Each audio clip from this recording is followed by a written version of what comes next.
Aí eu faço os agradecimentos, mostro as instituições que eu estou vinculado, né?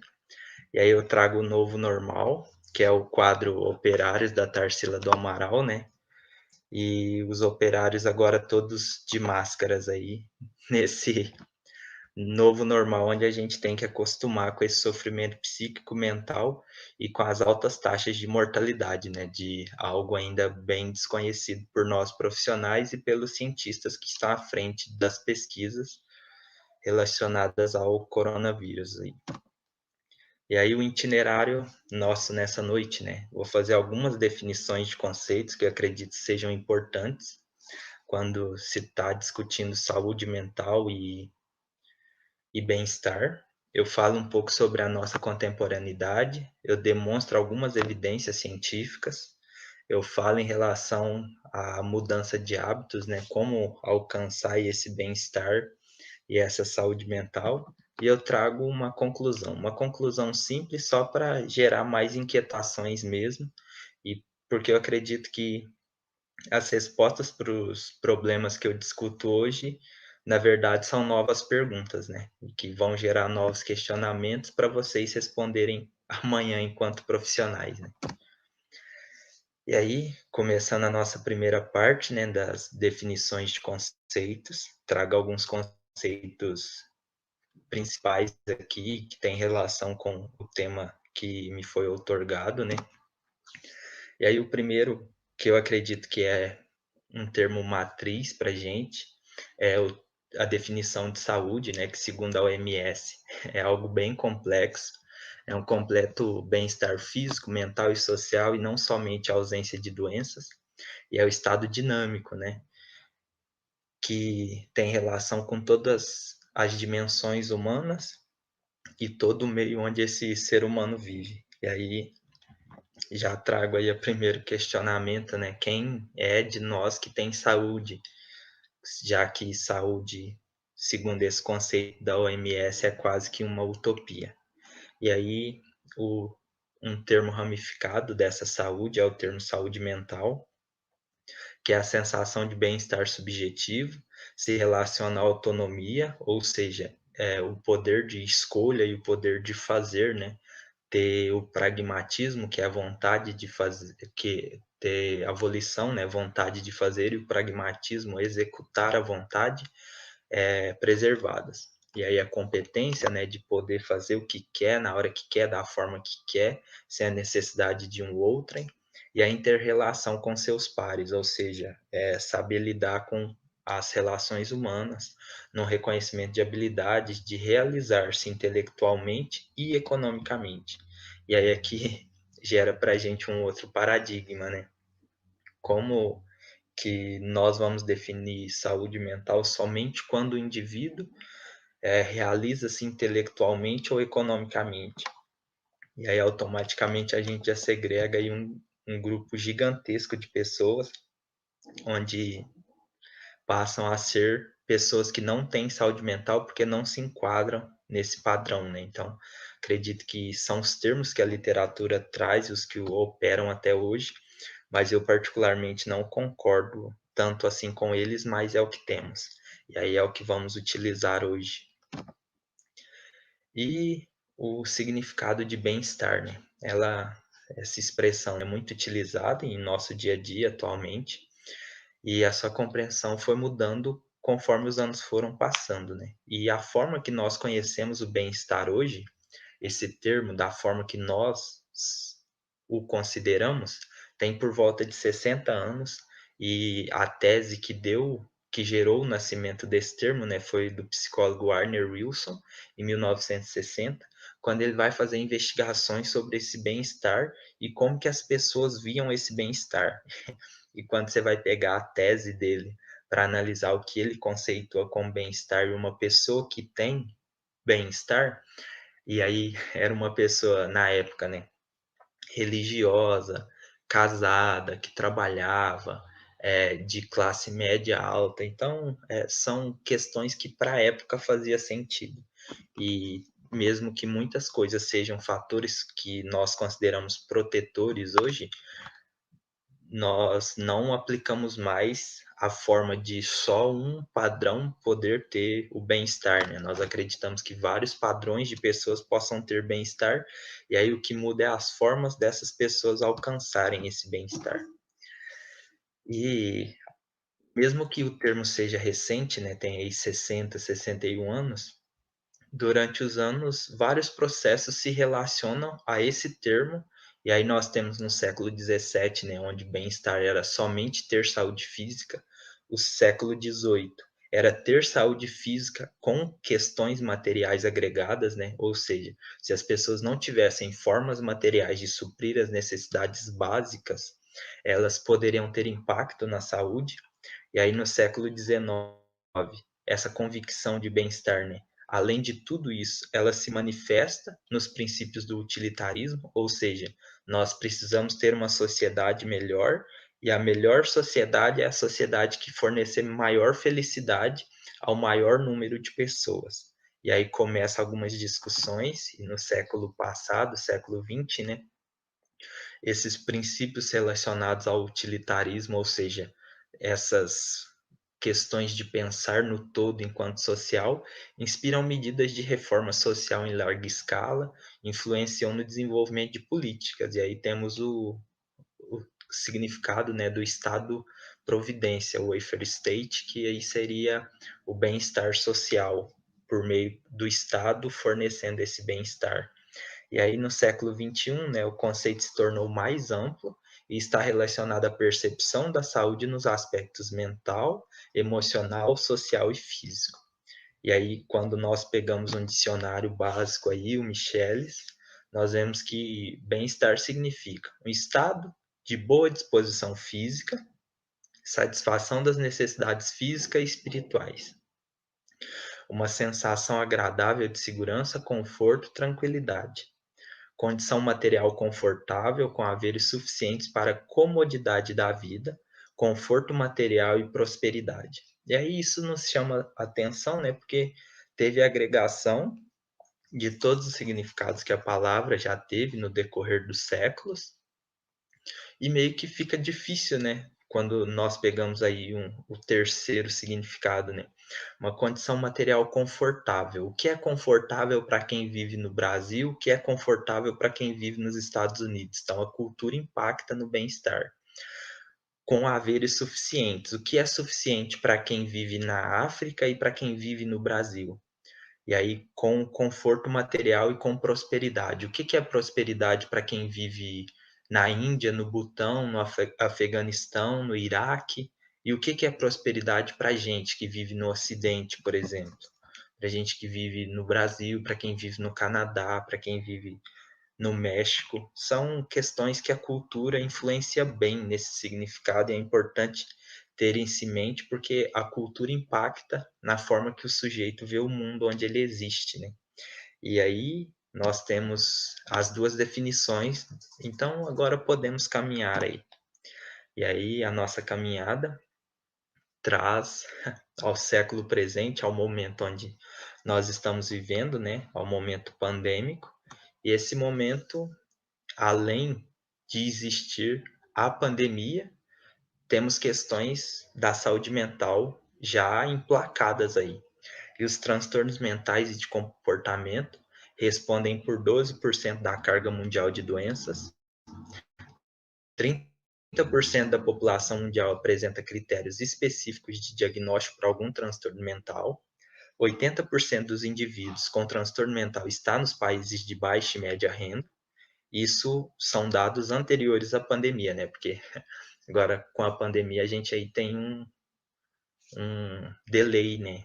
Parou-se de notificar muitas questões e trouxe questões que não eram vistas, né? Então, o Covid virou aí a matéria midiática e a saúde mental foi novamente deixada de lado.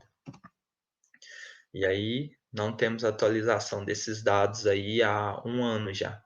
Tem-se ainda negligência em relação à saúde mental, perpassando pelo atendimento ao usuário e pelo investimento em serviços de atendimento. Isso em todo o mundo, não é somente no Brasil. Pontua-se ainda que os transtornos mentais são a causa de 30,4% dos anos vividos com incapacidade, ou seja, transtorno mental é incapacitante. As verbas orçamentárias para a saúde mental na maioria dos países representam menos de 1% dos gastos totais em saúde. 40% dos países carecem de políticas de saúde mental e mais de 30% sequer possuem programas nessa área, e menos 1% dos profissionais de saúde no mundo atuam com saúde mental. E aí são questões que vão gerando muitas inquietações, né? Ao menos em mim, que sou aí residente na área de saúde mental, porque nós vemos que não tem investimento. Então, se nós não temos uma base mundial que pensa na saúde mental, como nós vamos alcançar o bem-estar social, o bem-estar das pessoas? E aí já fica meio que naquele pensamento, né? Como alcançar a utopia sequer, sendo que sequer, né, nós alcançamos o que é o mínimo necessário para sobreviver. E vocês vão ver que as minhas falas ainda tendem a piorar a entonação, porque eu não estou aqui para maquiar uma questão, e sim para dialogar sobre as dificuldades e as inconstâncias de se viver no Brasil e no mundo, né? E aí eu trago um livro que eu gosto bastante. Quem já me viu dialogar sobre saúde mental sabe que eu cito esse livro sempre. Acho que ele é extremamente recente, mesmo já sendo uma releitura, esse de 2015, que caracteriza o século XXI como século neuronal. As pessoas têm se cobrado cada vez mais, e nosso contexto social tem uma violência neuronal, onde todo mundo quer ser melhor que o outro, onde todo mundo quer sempre os melhores espaços enquanto profissional, alunos que deveriam ser colegas enquanto pares, combatendo e brigando por questões de nota, né? E as pessoas cobram cada vez mais em busca de resultado, e aí acabam se tornando carrascas e vigilantes de si mesmas, enquanto são elas mesmas escravas de si, né? E essa condição tem gerado um aumento dos transtornos de personalidade, síndrome como hiperatividade, burnout e também a depressão. E aí o que que eu destaco? Isso com trabalhos feitos um trabalho inclusive recente da ansiedade na atenção primária, né? A ansiedade e a depressão, que já eram consideradas como maus do século XXI, tiveram seus números aumentados em virtude da pandemia. E aí eu trago aí o que os estudiosos vão chamar de ondas da pandemia Covid. Eu particularmente penso que o Brasil vivencia constantemente aí uma que eles chamam de segunda onda, mas eu acredito que a gente não saiu nem da primeira ainda, infelizmente. Nós estamos sim como um país extremamente subdesenvolvido na atualidade, principalmente em questões de vacina, cuidado e etc. Nossa condição política, social, existencial está bem complexa. E aí o que chama atenção nesse gráfico que eu trago é a quarta onda, né? Essa quarta onda não quer dizer de tempo, e sim do que a Covid gerou, porque nós ainda não conseguimos mensurar o que a Covid gerou a nível temporal presente, né? Um estudo transversal dos transtornos e traumas psicológicos gerados pela Covid. E aí isso ainda vai ter que ser diluído aí para a gente poder compreender, mas todos os pequenos estudos e em diálogos mesmo com amigos, com pessoas conhecidas, familiares, nós entendemos que todo mundo já foi afetado psicologicamente pela Covid. E aí, quando você vê nesse gráfico que a quarta onda é superior à primeira, é de fato preocupante, porque nós ainda não temos a magnitude total do que a Covid vai gerar na humanidade, né? Nós seremos uma humanidade diferente depois da Covid, isso diferente em aspectos de doença mesmo. A nível de saúde mental, a tendência é que nós tenhamos drásticas pioras aí em nossos pacientes e nos profissionais também, pelo sofrimento que está tendo ocasionado pela doença e que ainda vai ser gerado aí, porque no Brasil a pandemia está aí no momento de estagnação, né? Mas tende a continuar por longos meses ainda. E aí eu trago uma tirinha, né, que chama atenção em cima do quadro Operários, né?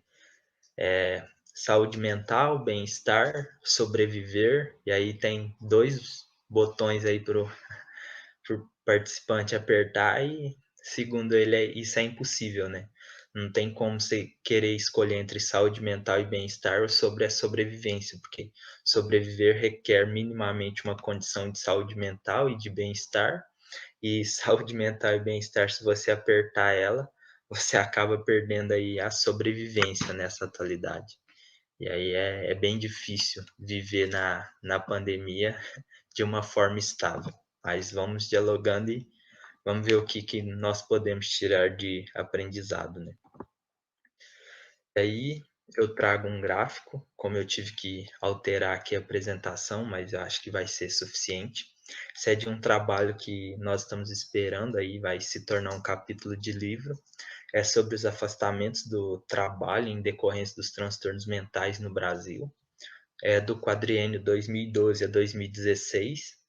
E aí tem um círculo vermelho aí no canto direito inferior da tela, onde 991.419 afastamentos ocorreram em decorrência dos transtornos mentais, né? E aí essa tabela se relaciona aos 10 principais transtornos mentais que geram afastamentos. E aí o primeiro são os episódios depressivos, depois os transtornos ansiosos, o terceiro, transtorno depressivo recorrente, o quarto, transtorno mental e comportamentais devido ao uso de múltiplas drogas e ao uso de drogas e substâncias psicoativas, e o quinto, transtorno afetivo bipolar. E aí eu chamo a atenção para os dois primeiros, ou para os três primeiros, né? Onde o F32 e o F33 têm relação direta, o F41 é isolado aí e é bem chamativo, e o F19 é algo preocupante, né? A pandemia também está afetando o uso de substâncias que deve ter aumentado e também os afastamentos na área do trabalho, né? E o trabalho, para quem é da saúde mental ou para quem vive, né? Para quem trabalha, entende que o trabalho é um local terapêutico e o trabalho gera para o ser humano um ambiente de socialização. Então, eu acredito, né, que numa próxima análise nossa aí que vai pegar o quadriênio que relaciona 2020, nós teremos aí um reflexo já da pandemia. E aí, algumas notícias, né, do nosso Brasil para mostrar que é difícil sobreviver na pandemia no Brasil. Bolsonaro sobre quem cumpre isolamento social, idiotas. É o nosso presidente questionando condutas que são regras da Organização Mundial da Saúde e de qualquer núcleo, né? Não tem, além da vacina, não tem nada mais efetivo que o isolamento social. Então, se você não conviver com pessoas que não têm Covid, né, a chance de você pegar é abaixo de zero, se existe algum número aí. Covid-19. Brasil vive incerteza para as próximas entregas de vacina. Brasil vê média móvel de mortes por Covid subir após 15 dias de queda. Total de mortes passa de 435 mil vítimas. Covid. Brasil perde mais vidas e empregos que outros países, diz IPEA. Vacinas contra a Covid-19. Por que Brasil poderia ter reservado doses antes mesmo da aprovação da Anvisa? Comportaria, Bolsonaro, vice-ministros ganharão até 69% acima do teto. E aí, enquanto nosso presidente tá conseguindo portaria para ganhar mais, paralela aí, campanha reivindica valorização e piso salarial para a carreira de enfermagem, né? Eles já estão discutindo acima do teto e a gente não tem sequer um piso. E aí eu chamo a atenção, né? Essas vozes que lidera a enfermagem é uma profissão de liderança e eu chamo a atenção nossa mesmo, de vocês graduandos, de quem é profissional aí e me escuta. Eu acho que está na hora da enfermagem brasileira acordar, da enfermagem mundial acordar, que a nossa massa profissional de quantitativa é extremamente alta no Brasil a nível de de carreira, né, de taxa, e a gente perde muito para outras profissões que são mais coesas, né? Nós temos muitas pessoas e pouca coesão. E aí um pequeno quantitativo de pessoas conseguiu aprovar algo acima do teto e nós não temos sequer um piso salarial.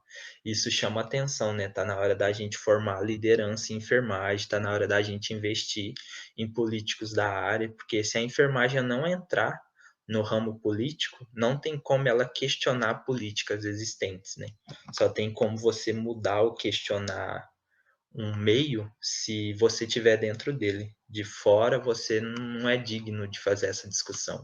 Então, enquanto a gente não tiver formação política, formação de liderança, discussão relacionada a isso, movimento dos nossos conselhos, movimento de nossas associações, de nossos sindicatos, é difícil a gente pensar em alterar algo existente, né?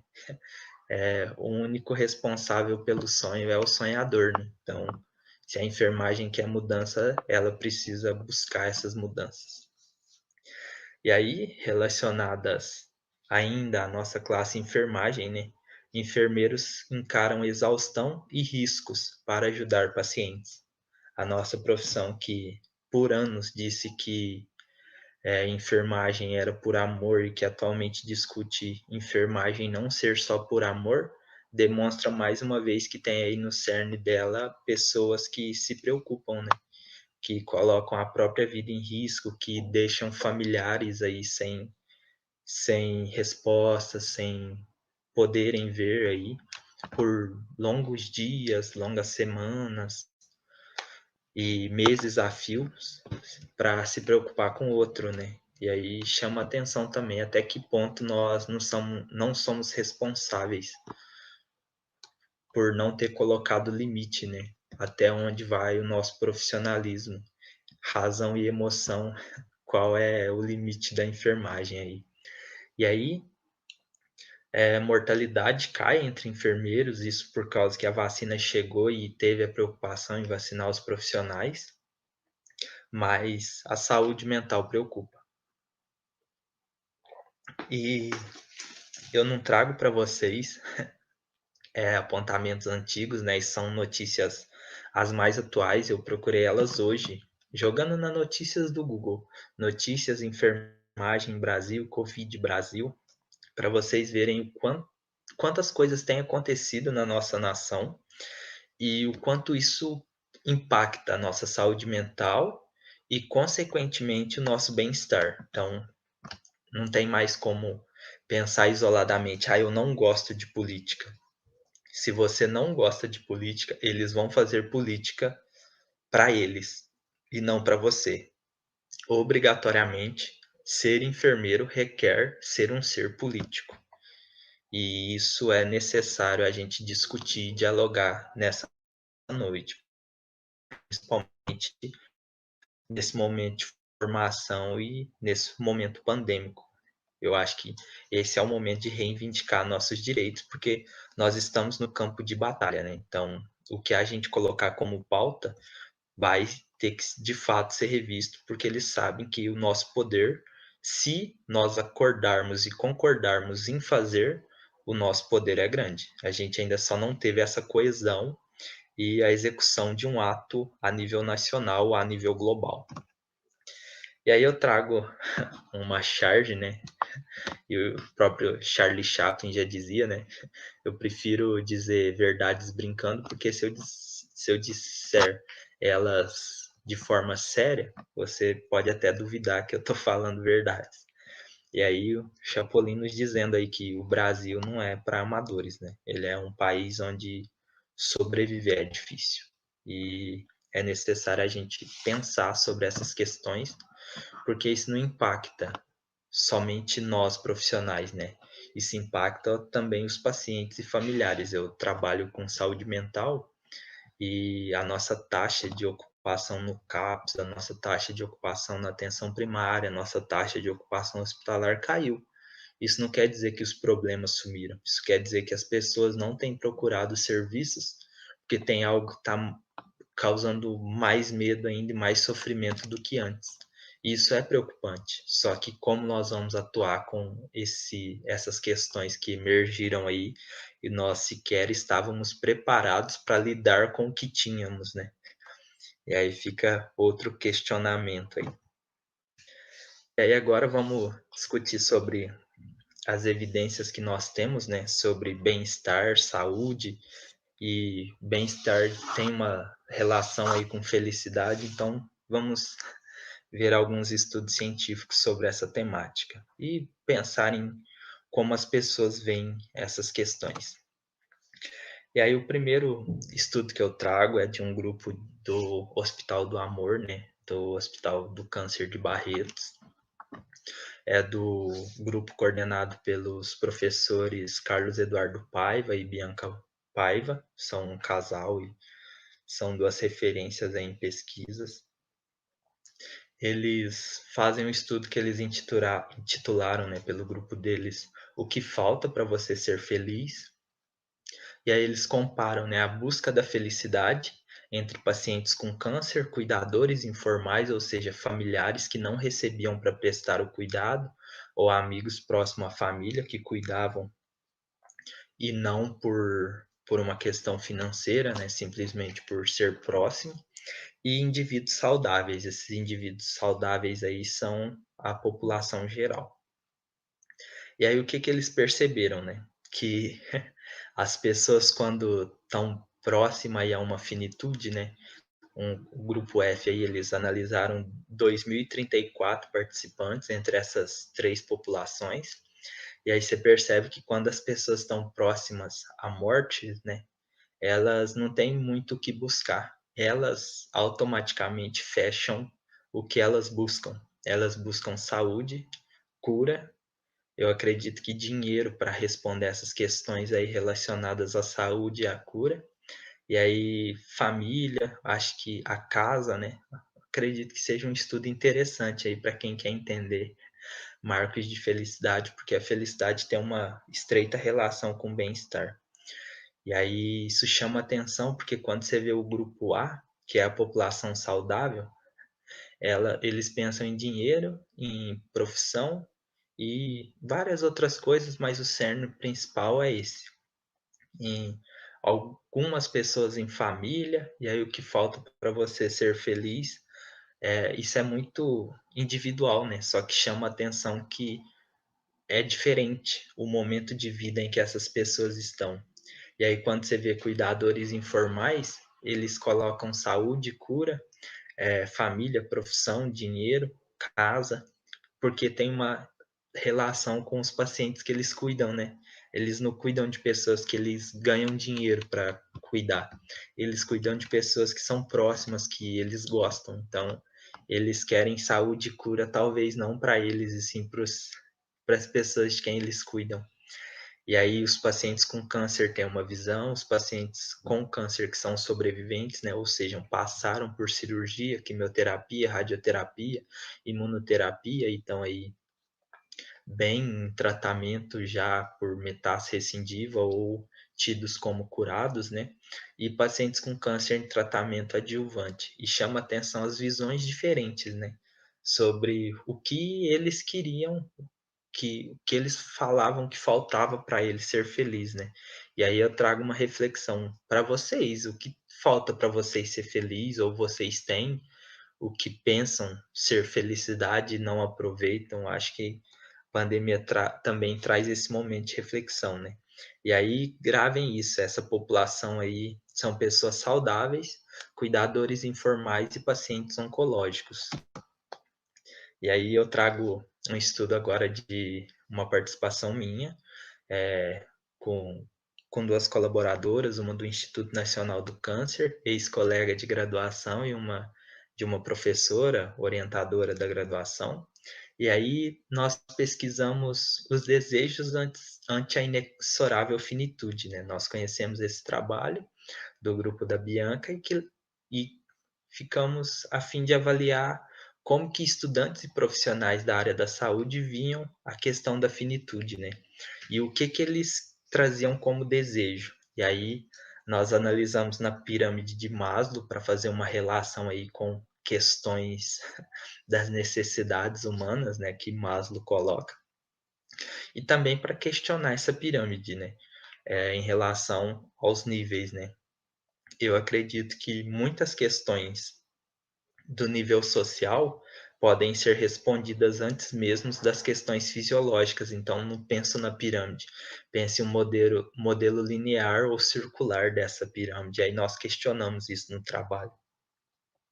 Ele tá para sair agora na Recon, e aí eu já estou discutindo com vocês e demonstrando resultados, porque uma das conclusões que nós trazemos no estudo, né, e aí ele é com fenomenologia, é que o ser é indivíduo ante a inexorável finitude, né, ou seja, o ser que encara sua morte, porque essa era a discussão que os participantes estavam, né, na tentativa de não se revelar, ou seja, de não falar de cara o que ele sente, ele explicita alguma necessidade. Aí, por exemplo, eu quero ter saúde do nível fisiológico lá embaixo na pirâmide, quando na verdade ele tinha intencionalidade de ter outra necessidade satisfeita.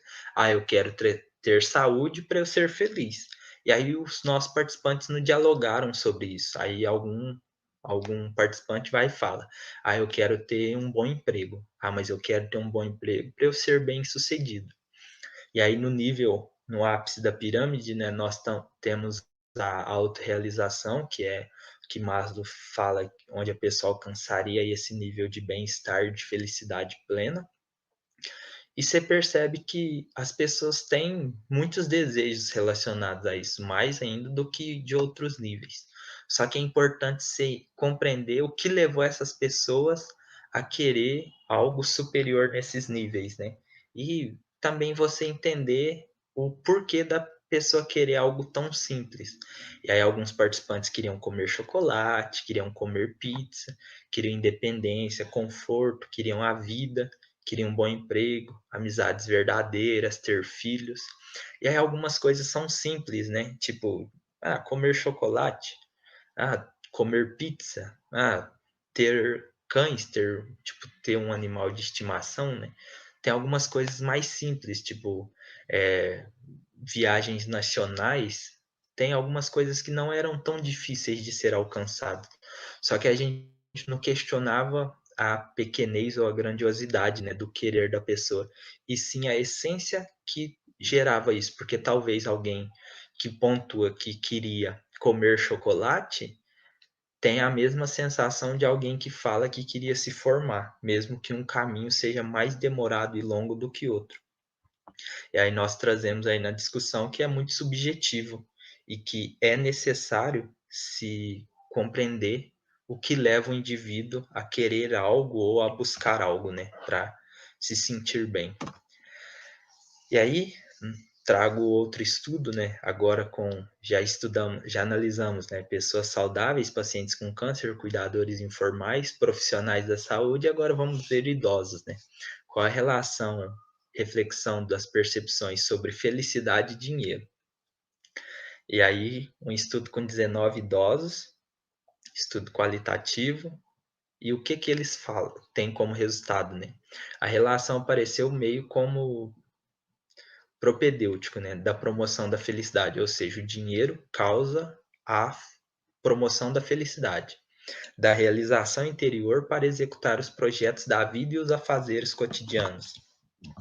Essa percepção está em consonância com as éticas teleológicas antigas e medievais, onde o dinheiro tinha relação aos bens exteriores como casas, carros e capital financeiro, né? E eram considerados, valorizados como bens extrínsecos auxiliares. Ou seja, isso gera uma sensação de bem-estar, mas isso não é necessariamente o essencial. Isso pode auxiliar, mas não necessariamente isso é o que importa. Por quê? O que gera mais felicidade são os bens interiores, como ser virtuoso, equilibrado, buscar o conhecimento, o autoconhecimento e a satisfação interior. E aí nós percebemos que esse estudo tem uma leve relação com esse e com o anterior, ou seja, todos têm uma conexão. E aí já analisamos públicos diferentes, falta um público ainda, né? As crianças. E aí um estudo de um grupo sul-africano, avaliou 42 crianças de 6 a 13 anos e perguntou, né? O trabalho era em busca da felicidade. Como algumas crianças sul-africanas constroem a felicidade. E o que que eles perceberam, né? E aí as crianças tinham que desenhar, tinham duas pessoas auxiliando essas crianças para fazer a interpretação psicológica dos desenhos. E o que que eles encontraram como resultado, né? As representações gráficas foram analisadas usando técnicas básicas de análise psicológica, então correlacionadas com temas estabelecidos a partir de dados da entrevista. Os resultados do estudo indicam que os participantes construíram felicidade predominantemente em termos de relacionamentos, ou seja, contato social, recreação, ou seja, lazer, arte, cultura, música, dança, e afazeres do cotidiano, né, etc. E obtenção de bens materiais, ou seja, você percebe que tem três grupos de questões: questões sociais, questões de interação consigo mesmo, que é a recreação, e de recursos financeiros e materiais, que geram também a felicidade. E aí você percebe que existe uma conexão em todo mundo, né? Porque um grupo que analisa pessoas doentes, saudáveis e cuidadores, outro que analisa idosos, outro que analisa profissionais e estudantes e outro que analisa crianças, você vê que os padrões de felicidade são semelhantes. E ainda não conheço o estudo, né, onde avaliaram se a pessoa é de fato feliz. Com uma pergunta simples, aí fica a dica aí de trabalho de conclusão de curso, né? A análise sobre pessoas que de fato são felizes ou sobre a felicidade das pessoas. Você se considera feliz? Uma única pergunta aí pode fazer tanto quantitativo como qualitativo, dá um estudo interessante. A literatura precisa disso. E aí, partindo já para nossa discussão de fechamento, né? Demonstrando aí o que é essa felicidade e o que as pessoas pensam sobre, elas discutem muito sobre questões interiores, questões relacionadas a hábitos sociais, questões relacionadas a questões materiais financeiras. E aí eu excluo essas materiais financeiras, não é meu objetivo discutir sobre isso especificamente hoje. E aí eu vou discutir sobre os dois outros aspectos, as questões interiores e as questões relacionadas ao bem-estar social e ao bem-estar de contato com o externo, né? O contato consigo mesmo e com o externo. E aí eu trago as coisas relacionadas às mudanças de hábitos. Eu trago como interrogação, e aí eu questiono vocês, né? É necessário mudar hábitos ou vocês já têm esses hábitos aí durante a existência de vocês? E aí são mais apresentações por figura mesmo. E aí, meio que aquelas dicas de mãe, né? Olha, tá comendo direitinho? Tá brincando? Tá dormindo? Tá fazendo um esporte? Ó, cuidado, hein? Faz isso, isso é importante. Porque as 4 primeiras questões são essas, relacionadas ao bem-estar, uma boa alimentação, ter prática de esporte, ter boa qualidade e padrão de sono e repouso dentro da normalidade e ter lazer. E aí, 4 figuras iniciais aí. E aí eu pergunto, né? Onde é que a balança de vocês tá tendo uma falha aí ou tá tendo algum erro? Se for reparar algo, aproveitem. Esse é o momento oportuno, né? O mundo tá um caos mesmo, então que pelo menos interiormente nós estejamos bem.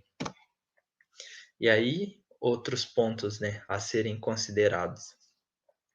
As relações sociais, trago aí também as questões relacionadas ao lazer, né, música, diálogo, arte, dança, tem questões também da subjetividade de cada um e do que cada um acredita relacionada às crenças, né, e espiritualidade individual, acredito que isso também seja muito importante. E algo que está muito em voga e que chama-nos atenção aí, principalmente em época de pandemia, muitas pessoas têm investido em bons canais no YouTube, eu acredito que seja até interessante e eu recomendo, né? São as práticas integrativas e complementares, e aí algumas que têm já evidências científicas fortes, o Mindfulness, auriculoterapia, acupuntura, shiatsu, o reiki, acredito que aromaterapia, cromoterapia, são coisas aí a serem analisadas, tanto em pacientes com níveis de ansiedade moderado e grave, tem evidências importantes já. E aí eu acredito que isso seja importante de ser analisado, principalmente para nós, se profissionais podermos, né, se estarmos, né, na verdade, instrumentalizados para poder indicar uma dessas práticas ou executar com nós mesmos, né, para o nosso bem-estar pessoal. Porque eu acredito que é como uma vez, numa história, né, relacionada ao Dalai Lama, uma mãe chega com um filho que estava tendo problema com diabetes, e aí ela fala, olha, fala para ele que ele não pode mais comer açúcar. E aí o Dalai Lama fala para essa mãe, olha, eu não posso falar isso para ele hoje, eu tenho que esperar um tempo, leva ele para casa e daqui 2 semanas você volta. E aí eu vou dar a indicação correta, eu preciso pensar sobre. E aí a mãe vai para casa, 2 semanas depois volta, e aí ele fala, olha menino, não pode, tem que diminuir a quantidade de açúcar, não pode comer porque tá te fazendo mal. E aí a mãe fala assim, mas por que você não falou isso há 15 dias atrás, esperou? E aí o Dalai Lama fala para a mãe, né, olha, para eu falar algo para alguém fazer, eu tenho que ter minimamente a vivência disso que eu estou falando, e eu não tinha esse cuidado comigo mesmo. Eu não posso querer esse cuidado para o seu filho se eu não faço. E eu acho que chama a atenção, né, de nós profissionais da saúde, não tem como nós profissionais, né, é, prescrever, indicar algo se a gente não tem uma mínima vivência. Eu acho que sentar nesse local de usuário, de se pensar enquanto alguém que também necessita de cuidado é extremamente importante. E aí, né, pensando já em caminhar para o final da minha fala, né, a gente quer comida, diversão e arte. Nós temos aí um contexto todo a ser analisado e não somente um desses eixos, né? A gente quer o todo e não partes dele. Aí, para concluir, eu trago um poema meu, eu acho que é importante discutir essas questões, e eu já até respondo partes, né, do trecho do tema do evento, né? Vozes que lideram a visão do profissional de saúde frente aos desafios da atualidade. E aí, essa é a minha visão pessoal, e como eu estou na fala, eu acredito que é importante eu aplicar ela. Na minha visão, tem dias que eu queria que o mundo inteiro visse o que eu vejo. Queria que vissem, se lembrando dos brasileiros abaixo da linha da pobreza. Queria que compreendessem que o mundo é muito maior que os seus mundos, e que privilégios existem sim, e que muitos sofrem por isso. Logo, façamos algo decentes com nossos privilégios, a fim de serem úteis para a sociedade. E eu acho que isso é o que nós profissionais, estudantes da área da saúde e população no geral tem que pensar, né? Que se cada um fizer algo útil com seu privilégio, todos tendem a subir nessa pirâmide de privilégios e privilegiados. E aí, para encerrar minha fala, né, trago uma frase do Aristóteles, onde as necessidades do mundo e os seus talentos se cruzarem, aí está a sua vocação. Acho que essa é uma visão importante aí, enquanto uma voz que lidera, né? E para mudarmos de atitude, precisamos também mudar nosso pensamento. Enquanto nós, enfermagens, ficarmos com o pensamento de será que a gente vai conseguir? Será que vai dar certo? Acho que a gente não vai conseguir mudar muita coisa não, mas se a gente tiver o pensamento não vai dar certo, vamos lá que a gente vai conseguir às 30 horas, a gente vai conseguir o piso, nós vamos conseguir vacina, nós vamos conseguir cuidar, nós vamos conseguir bem-estar. Acho que quando a gente mudar o pensamento, a coesão e o contexto vai auxiliar bastante. E aí, eu agradeço a oportunidade e eu acredito que esse é o momento que abre-se para as questões, né? Caso alguém tenha alguma dúvida, eu estou à disposição. E eu agradeço novamente a participação com vocês.